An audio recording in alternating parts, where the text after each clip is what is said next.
बिस्मिल्लाहिर्रहमानिर्रहीम। अस्सलामुअलैकुम। केला इंसानी सेहत के लिए बेहद मुफीद है। इसमें मौजूद ग़िज़ाइयत और एंटीऑक्सीडेंट इंसान के लिए सेहत बख्श हैं। ग़िज़ाई एतबार से केले की अफादत से इनकार नहीं किया जा सकता, क्योंकि केला ग़िज़ाइयत से भरपूर है जो इंसानी जिस्म को पलक झपकते ही तवानाई फराहम करता है। केले में भरपूर पोटाशियम मौजूद होता है, जो कि ब्लड प्रेशर लेवल को कंट्रोल रखने के लिए बेहद ज़रूरी है। केला पेट में मौजूद अल्सर का सबब बनने वाले जरासीम को ख़त्म करता है, क्योंकि ये तेज़ाबियत को दूर करता है, जबकि कब्ज़ के लिए भी बहुत ही मुफीद है। कुछ पुराने लोगों के मुताबिक रात में केले खाना ज़ुकाम और खांसी का सबब बनता है, लेकिन क्या वाकई केला रात में खाना नुकसानदेह है?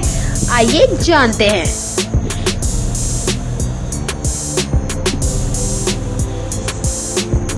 केला दिन या रात किसी भी वक्त भी खाया जा सकता है, मगर चूंकि केले को हजम होने में वक्त लगता है, इसलिए अगर रात में केला खाना हो तो सोने से कम 2 घंटे पहले खाएं।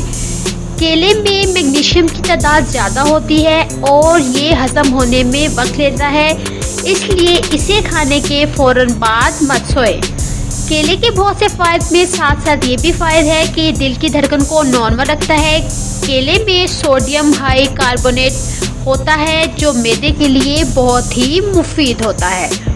तो अगर आपको मेरी वीडियो पसंद आई है तो प्लीज़ लाइक कर दीजिएगा और मेरे चैनल को सब्सक्राइब कर दीजिएगा, ताकि मेरी हर आने वाली वीडियो का नोटिफिकेशन आपको मिलता रहे। Thank you so much. अल्लाह हाफ़िज़। Bye bye.